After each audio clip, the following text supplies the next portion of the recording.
ఈనాడు media సంస్థల అధినేత రామోజీరావు కన్నుమూశారు. వృద్ధాప్యం, అనారోగ్య కారణాల వల్ల ఆయన తుదిశ్వాస విడిచారు. ఈ నెల 5న అస్వస్థతకు గురైన రామోజీరావును ఓ ప్రైవేట్ ఆసుపత్రికి తరలించారు. అప్పటికే ఆయన పరిస్థితి విషమించింది. నిన్న మధ్యాహ్నం తీవ్ర అస్వస్థతకు గురైన రామోజీరావు ఆసుపత్రిలో చికిత్స పొందుతూ ఈ తెల్లవారుజామున 4 గంటల 50 నిమిషాలకు తుదిశ్వాస విడిచారు. దీనికి సంబంధించి మరిన్ని డీటెయిల్స్ అందించేందుకు మా ప్రతినిధి ప్రసాద్ లైన్లో సిద్ధంగా ఉన్నారు. ప్రసాద్, రామోజీరావు తుదిశ్వాస విడిచారు. నిజంగా జర్నలిజం రంగానికి ఒక తీరని లోటని చెప్పొచ్చు. ఇతర అన్ని రంగాలలో కూడా ఎప్పుడూ ఆయన ఉన్నత స్థాయిలోనే ఉన్నారు. ముఖ్యంగా జర్నలిజం రంగానికి ఆయన చేసిన సేవల్ని ఈ క్షణంలో స్మరించుకోవాల్సిన అవసరం ఉంది. ప్రసాద్. కరెక్ట్. రామోజీరావు గారు స్థాపించినటువంటి ఈనాడు సంస్థల్లో పని చేయకపోతే ఆయన జర్నలిస్ట్ గా గుర్తింపబడడు అనే అభిప్రాయం మేము తొలినాళ్లలో జర్నలిజం ప్రారంభించిన సందర్భంలో అందరికీ కూడా ఉండేది. జర్నలిజంలో మనం జర్నలిస్ట్ గా గుర్తింపు పొందాలంటే ఈనాడు సంస్థలోనే పనిచేయాలి అనే ఒక అభిప్రాయం చాలా బలంగా ఉండేది. అలాంటి సందర్భంలో నేను దాదాపు 15 ఏళ్ల పాటు ఏనాడు కూడా ఊహించలేదు. ఎందుకంటే నా కెరీర్ స్టార్ట్ అయిందంతా కూడా ఇండియా టుడేలో స్టార్ట్ అయింది. అయితే నేను ఈనాడు సంస్థల్లో ఒక జర్నలిస్ట్ గా ఉంటానన్న ఆలోచన ఎప్పుడు రాలేదు.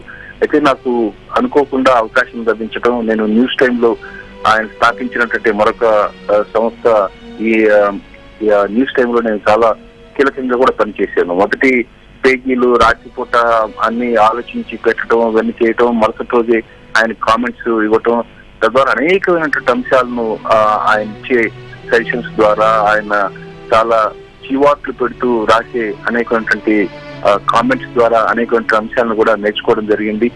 చాలా బాధగా ఉంది.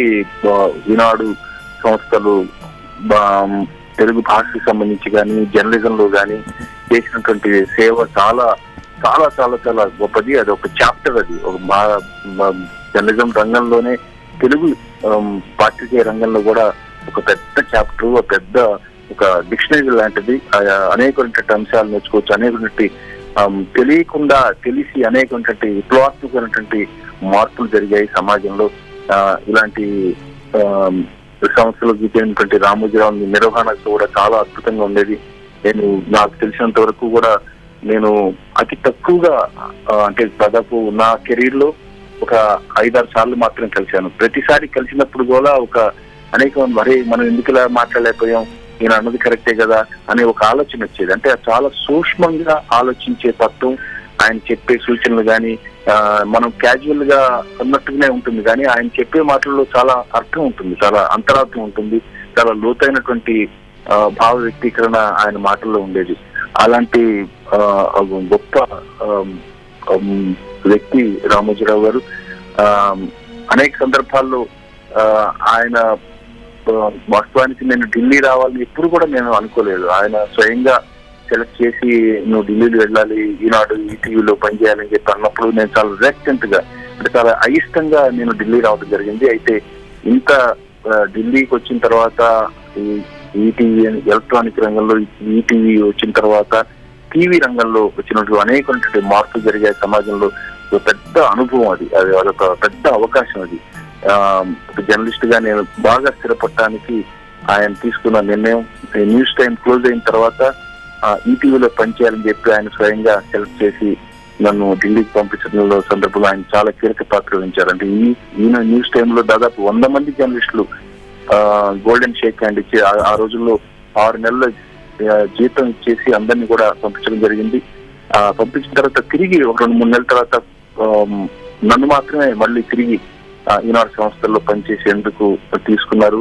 ఆయన స్వయంగా సెలెక్ట్ చేయడం జరిగింది. ఢిల్లీకి వస్తున్నప్పుడు కూడా, సార్ నేను ఉండలేను, నేను ఢిల్లీ కొత్త, నేను ఉన్నంటే కాదు, బాగుంటుంది, వెళ్ళాలి అని చెప్పి చాలా గట్టిగా కూడా చెప్పడం జరిగింది. ఆ సందర్భంగా కానీ ప్రసాద్, ఒక్క విషయం, మీరు ఆ సంస్థలో పనిచేశారు, ఎన్నో అనుభవాలను మూటగట్టుకున్నారు. కానీ రామోజీరావు అనే వ్యక్తి, సాధారణంగా మీడియా సంస్థల్లో అధినేతలు తమ అభిప్రాయాలను నేరుగా ప్రతినిధులతోనూ రిపోర్టర్స్తో పంచుకుంటూ ఉంటారు.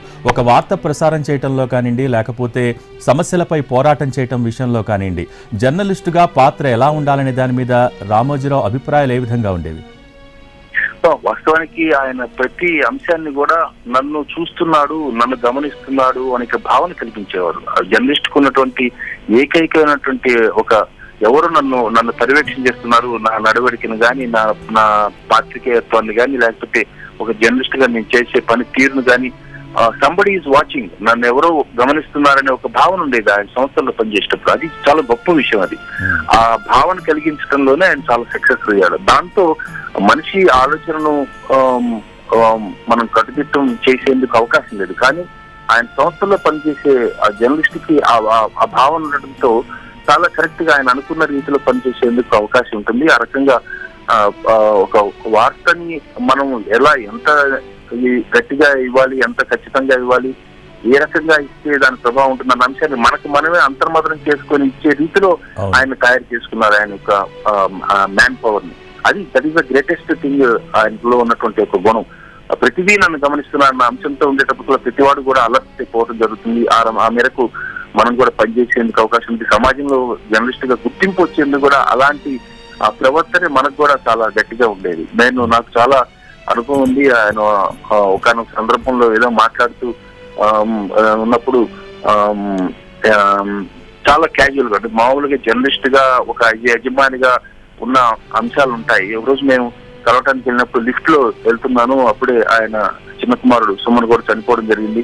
ఆ సందర్భంగా ఎలా ఉన్నారు సార్, మీకు ఆరోగ్యం ఎలా ఉందంటే, నడుస్తుంది జీవితంతో చాలా గుండె నిబ్బరం చేసుకుని మాట్లాడారు. కొన్ని విషయాలు చాలా మనసు ఇంటి కూడా మాట్లాడుకునే సందర్భాలు కూడా ఉంటాయి. సో ప్రసాద్, మరోపక్క ఢిల్లీ నుంచి విఐపి మూవ్మెంట్ ఏమైనా ఉండే అవకాశాలు ఉన్నాయా? దాని గురించి సంబంధించి ఏమైనా సమాచారం ఉంటుందా?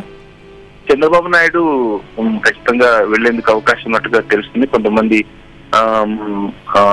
రాజకీయ పార్టీల నాయకులతో అనేకటువంటి అనుబంధం ఉన్నటువంటి రామోజీరావుని ఆయన కడసారి చూసేందుకు ఎవరు కూడా వదులుకోరు. ఆ మేరకు అందరూ కూడా వచ్చేందుకు అవకాశం ఉంది. అయితే కొన్ని పరిస్థితులు ఇచ్చే రాకపోవచ్చేమో కానీ కొంతమంది సాధారణంగా చంద్రబాబు నాయుడు కూడా మరి కొద్దిసేపట్లో ఢిల్లీ నుంచి హైదరాబాద్ బయలుదేరే అవకాశం ఉన్నట్టుగా తెలుస్తుంది. కొంతమంది బీజేపీ నుంచి కూడా ముఖ్యులు కూడా రామోజీరావుని కలిసి మాట్లాడే చివరిసారి ఆయన నివాళులర్పించేందుకు కూడా అవకాశం ఉన్నట్టుగా తెలుస్తుంది. పాత్రికేయ రంగంలో ఆయన ఒక సునామీ లాంటి వ్యక్తి. చాలా గొప్ప అనేటువంటి పరిణామాలకు ఆయన నాందిగా ఉన్నారు. ఆ మేరకు గొప్ప విజయాలను కూడా సాధించడం జరిగింది. ఇది మన తెలుగు జాతికి సంబంధించి, తెలుగు భాషకి సంబంధించి ఆయన పాత్రికేయ రంగంలో చేసిన కృషి ఎప్పుడు కూడా చిరస్థాయిగా ఉండిపోతుంది. అదొక చాప్టర్ గా ఉండిపోతుంది. Right, thank you Prasad.